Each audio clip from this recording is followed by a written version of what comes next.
And welcome to the Writer's Life, the place where we get the sight, sound, smells, taste of my particular writer's life, where you get the truth about the writer's life. I gotta bring something up here on my phone. 726. Okay. Subscribe if you haven't already. Punch the like button and tap the bell for notifications so that you don't miss out on one single exciting video.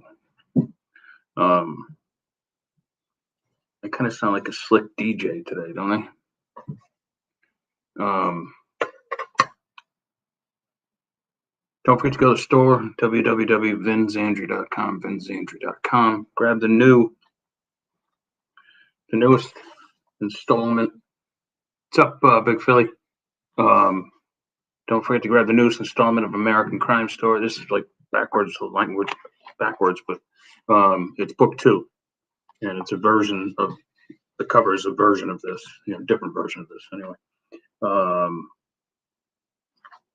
it's an awesome series, and I hope to have one coming out at least 2 weeks, every 2 weeks, and then I'll combine them all into one big omnibus. If you don't know what that means, look it up.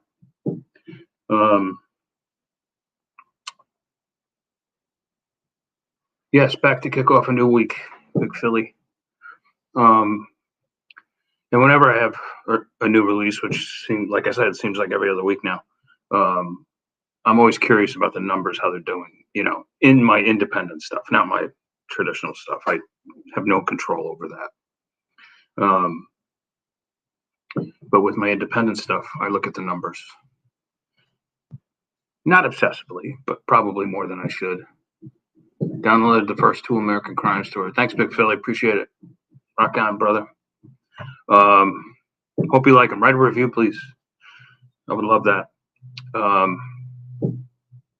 So I wanted to look at Chase Baker and the Pyramid of Madness, which came out early last month.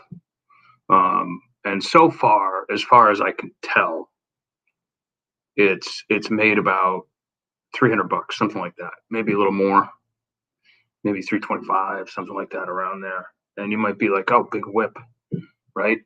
But I invested $85 into making that book happen. And this includes Kindle version, ebook, paperback, and the audio. That's why I'm thinking I'm not including the audio in this. It's probably more like $400. Anyway, I've made around 4 times my investment. I 4x'd my investment, let's say, and that's just going to get bigger. That's just going to expand with time. So wherever you can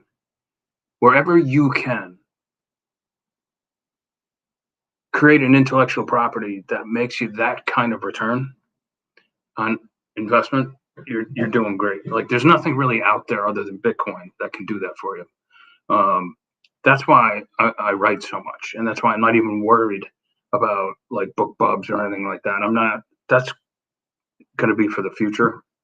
I just do a little Amazon advertising and some bargain booksies, and I just concentrate mostly on the writing, and I supplement my income with freelance writing. Not much, but a little bit, because this is the period of my life where I'm building property. I'm just creating property. I'm creating, in Michael Saylor terms, I'm creating a city block in Manhattan, and that will just eventually keep making money, not just for me, but for my family and their family and whatever. And actually, ironically, with Bitcoin, and by all means, this is not financial advice. This is just pure entertainment only. I'm doing the same with Bitcoin, just dollar cost averaging. Right now we have a new conflict in the Middle East, so like things might go down a little bit. Good, snap up. I don't mean good. The conflict's good. Don't get me wrong. That whole thing's a shit show. But I just mean, like, if the price goes down with Bitcoin, I'm going to buy more. because I'll be getting cheap property. I consider Bitcoin like digital gold, for instance. But this ain't about Bitcoin right now. It's really about the investment you make in your books, and that you will be cashing in on for the rest of your life. I mean, you don't have, like Big Philly says here, $300 times 300 times 100 books times 12 months, $360,000. That's eventually what you're looking for. If you can do that every month, because like when you look at it like from a microscopic point of view, you're like, that's all you made, like $300 on that book so far. Like a major publisher would be like, you're no longer invited to submit books to us. But that's not the case in the independent world. In our world, if you can write really good stories quickly and get them out there to the reading public, even if you sell just a few a month of each copy, it adds up to like some spectacular money. It really does. Right now, I'm having a little bit of a slow month, but it doesn't matter because in the end, the average will be something really great. If you look at my overall, I'm well into the six figures with my independent books, well into it. And I can't say that about some of my traditional books. Only just a few of them have hit the six figure range. And it all had to do with how much the publisher was willing to push the books. Like The Remains sold how many hundred thousands of copies? I'm not sure, but at one point I outsold everybody at the publishing house. And that was really directly due to the publisher just taking a real big interest in the book and getting it into all these promos, and it just took off. The same thing happened with The Innocent when that, sold 100,000 copies in 4 or 5 weeks.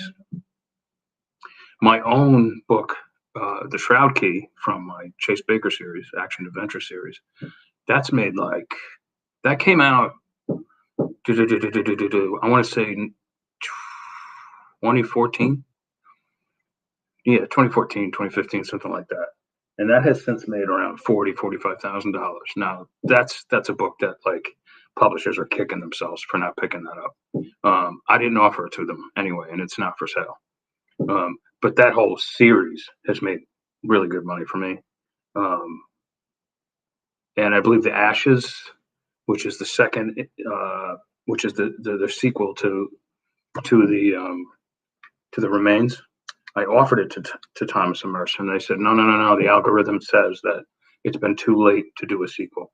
Well, the book's made like $8,000 to $10,000 in profit. I think that's again another one of those like, well, we fucked up. We should have picked that one up. I have short stories that have made close to $2,000 that came out maybe 3 or 4 years ago. Like most people give their short stories away to be published for free, and then they forget about them. I don't do that. I don't do anything for free. Remember, I've told you that before. Always get paid. Always get paid. Listen, if every now and then, there's a publication that you believe in, or somebody's trying to do something cool, go ahead and give them a freebie, now and then. But don't make a habit of it. So. Does that mean you shouldn't work with a really cool press, like say Down and Out Books, maybe once in a while, who don't offer up an advance, but they give you a really good back end? That I like that. I like the idea of that because it means you start off right in the black. You're not in the red for like years and years. So, whatever you earn, you make. But anyway, I only do a few books with the publishers now. Now it's mostly independent, as you guys know. So anyway, I just wanted to bring that to your attention, that like, what an investment this is, creating intellectual property. What an investment. If you can do it. If you're only going to write 1 book a year, maybe a couple short stories, forget about it. Just go traditional and work at something else. But if you can put a product out every week, every couple of weeks,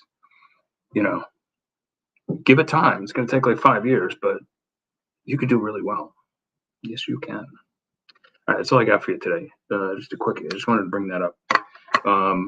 I will talk to you tomorrow, 3 o'clock. I have Joel Fishman coming out with me tomorrow.